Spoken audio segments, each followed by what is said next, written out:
Hello everybody, and welcome to the part of Grace Under Pressure where we look at stress.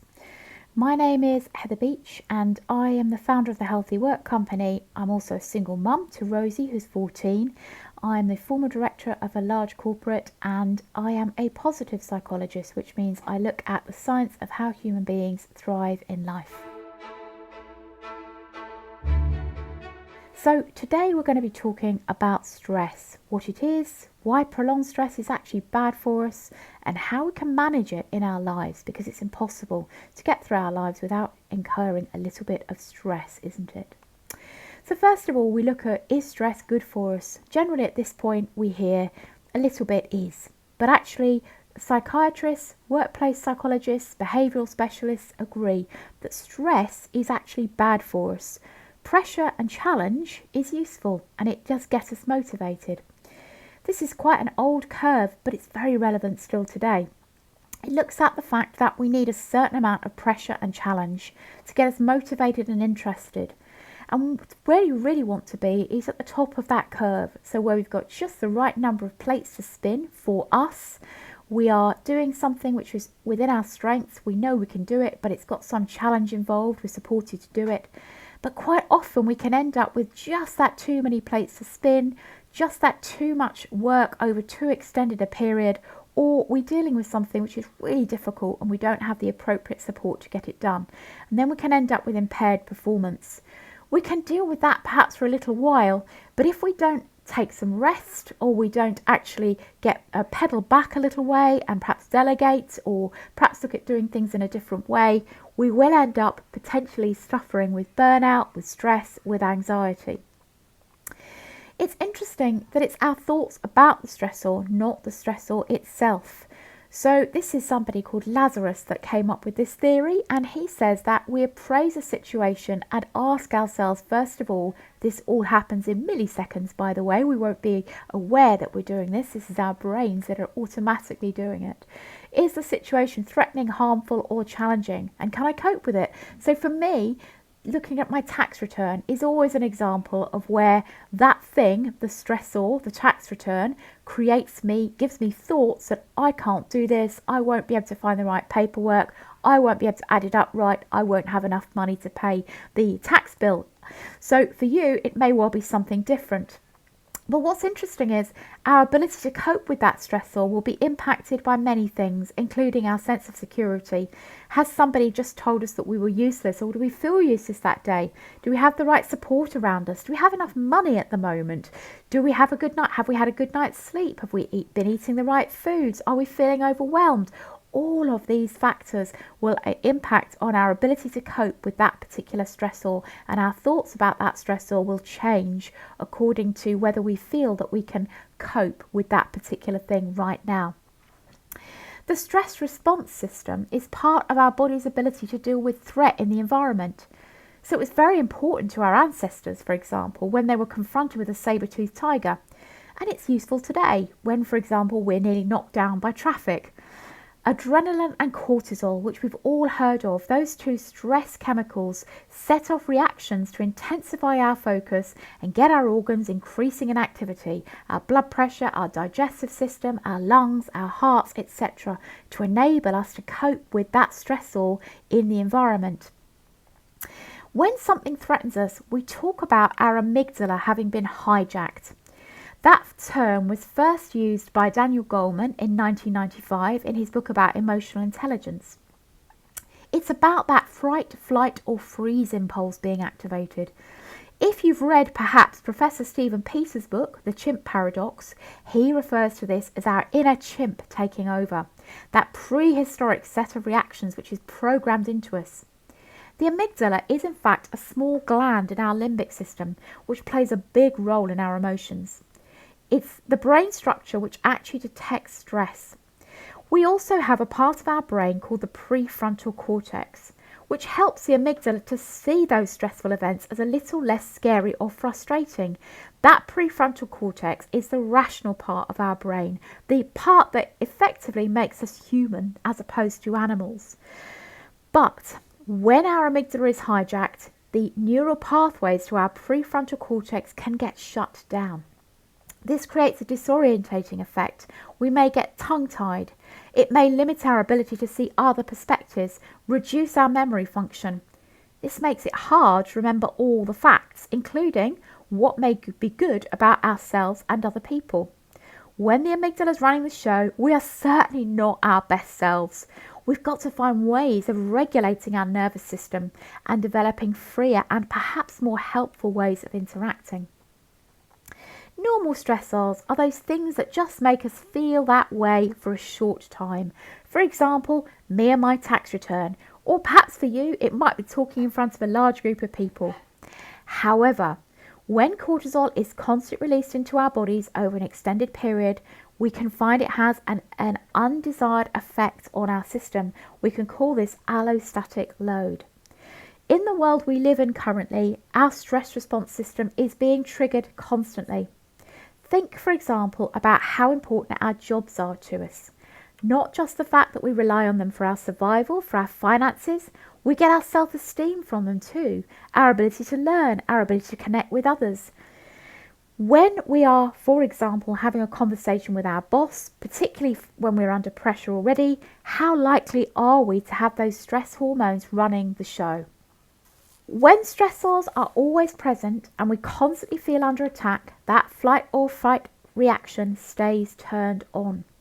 The long-term activation of the stress response system and the overexposure to cortisol and other stress hormones that follow can disrupt almost all of our body's processes.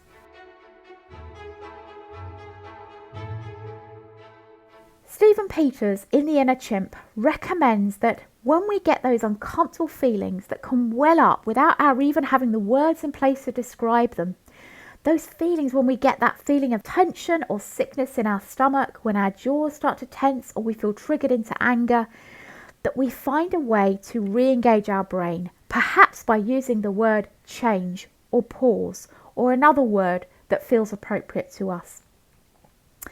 As our attention narrows when we're in that situation, we find ourselves trapped in the one perspective that makes us feel the most safe. I'm right and you're wrong, even though we ordinarily see many more perspectives than that. One way to get us out of that, to re-engage our prefrontal cortex, to re-engage that rational part of our brain, is to label the emotion that we're feeling. We might, for example, say, I'm feeling loathing, or I'm feeling disgust or contempt or fear or surprise or disapproval. This is Plutchik's wheel of emotions here, and the more we can get really specific about the emotion that we're feeling, the better. Imagine also a big pause button that we're going to press. Can we take a breather? Can we escape the situation just for a few minutes? We might need to be assertive about that. Just give me time to give you a response here. Or I'm just going to take a walk for a minute or two, because we don't want to end up in that situation where our anger comes out detrimentally. I'm not saying that we don't express anger, but there are ways in which to do that which are less harmful to us. It helps to breathe. We all know that. And breathing is an automatic function of the body that's controlled by the respiratory centre of the brain. When we feel stressed, our breathing rate and pattern changes as part of that flight or fight response, as part of that amygdala hijack. However, we have the power to deliberately change our own breathing. Scientific studies have shown that controlling our breath can help to manage stress and stress-related conditions. It's used in practices such as yoga, tai chi, some forms of meditation. Some people use their breathing to promote relaxation and reduce stress. In fact, one of the modules in this series looks at mindfulness, which we're calling brain training for very good reasons. But first, let's look here at how breathing can support our ability to combat that amygdala hijack. There are many different qualities of the breath. We only need to learn about two: rhythm and smoothness. If we focus on those two dimensions, even for just a few short moments, the production of cortisol and adrenaline will stop. To breathe rhythmically means that the in-breath and the out-breath occur repeatedly at the same intervals. So if we inhale counting 1, 2, 3, 4, and then exhale counting 1, 2, 3, 4, 5, 6, then repeat the pattern, this establishes rhythm. At the same time, we should invite the breath to be even or smooth. If we manage these two qualities for just a few minutes, the breath assists us in remaining present, making it possible to stay with that intense sensation that we're getting in our bodies. At that point, we can perhaps start to take perspective. Is this thing really important? Does it matter if I lose on this particular argument? How important is this situation to the rest of my life? When we're in that situation of our amygdala being hijacked, we aren't necessarily going to be our best selves. Perhaps reminding ourselves of who we are. To know our value doesn't come from the approval or reaction of others. Does this particular course of action reflect our values? We are going to look in more detail at coping strategies for anxiety in the webinar about anxiety specifically, but noticing and labelling emotions is important.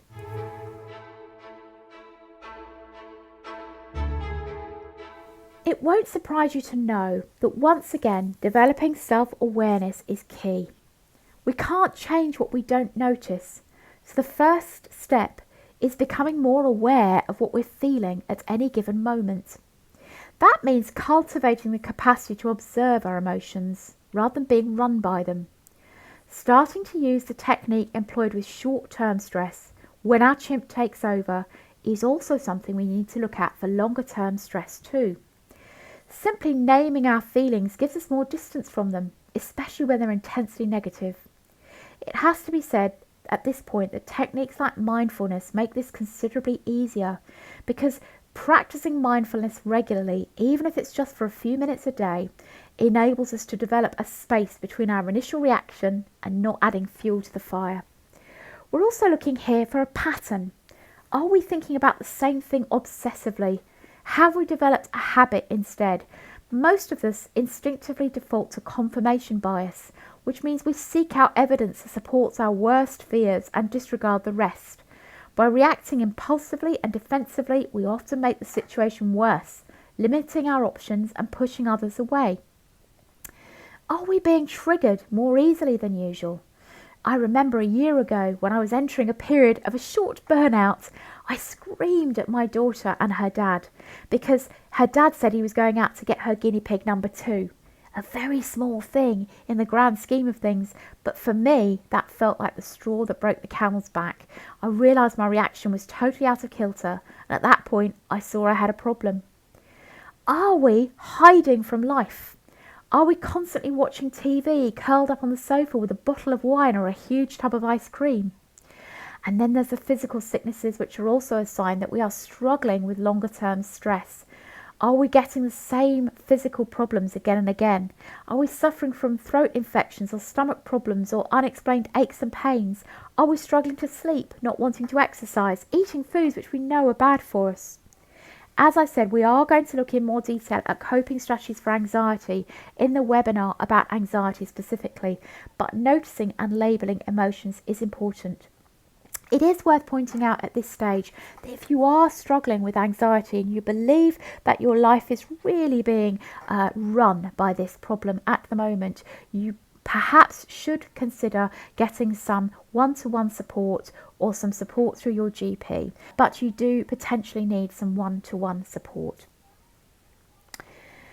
So here we're going to look at the circle of control.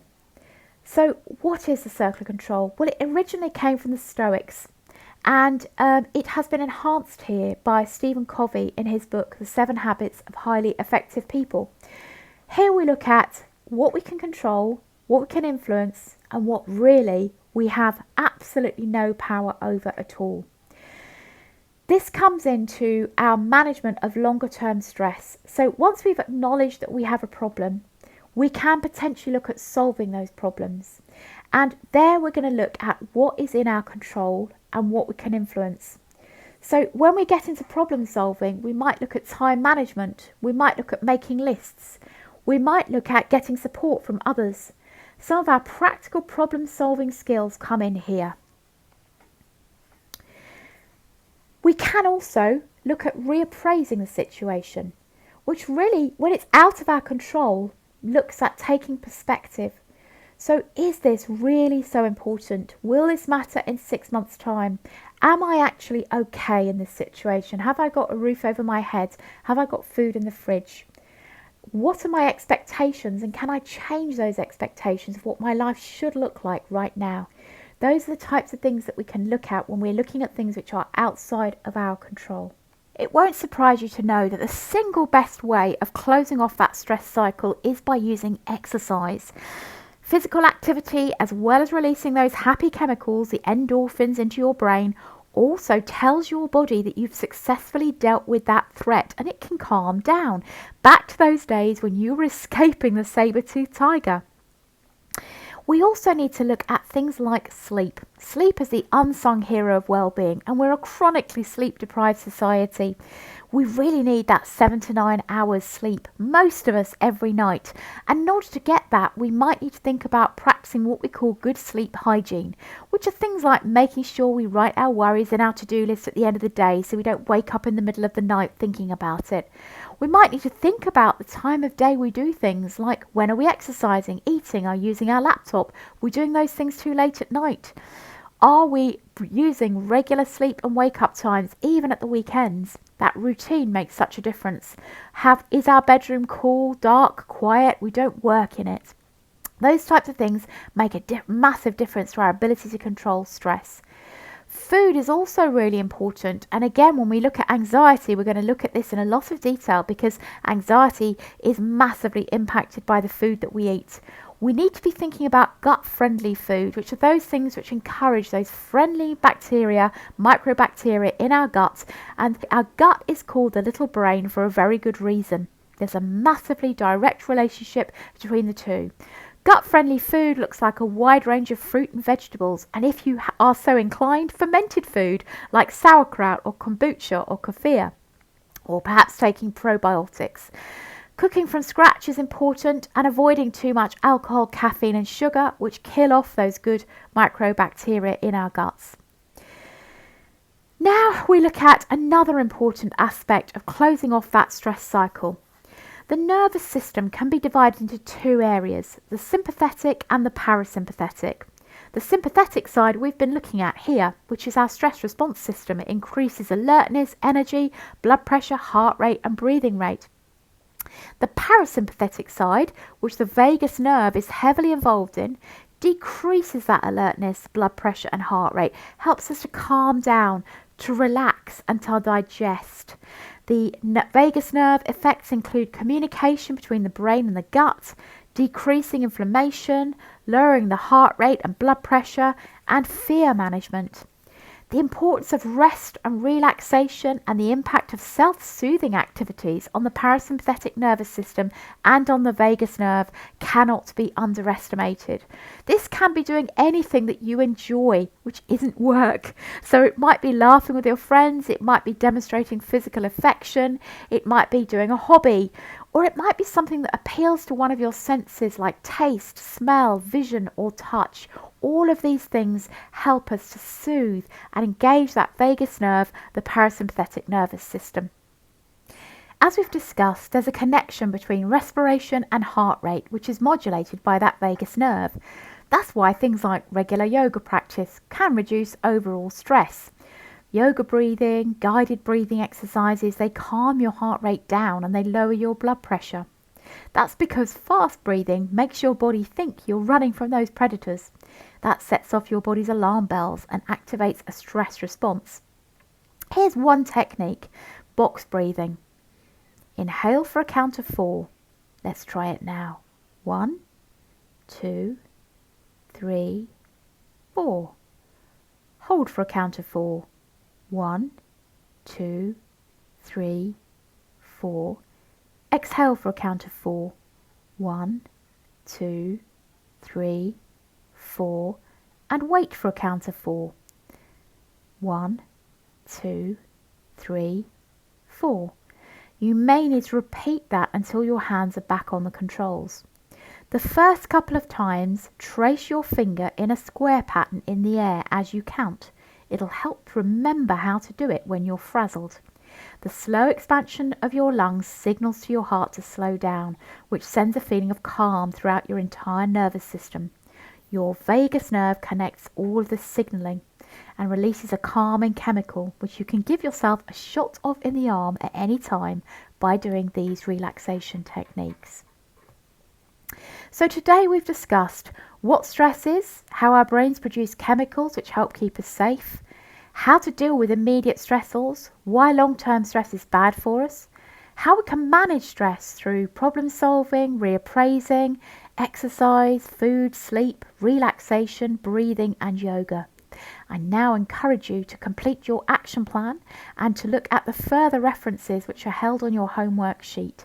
And I look forward to seeing you on the next part of our program, which is coming soon.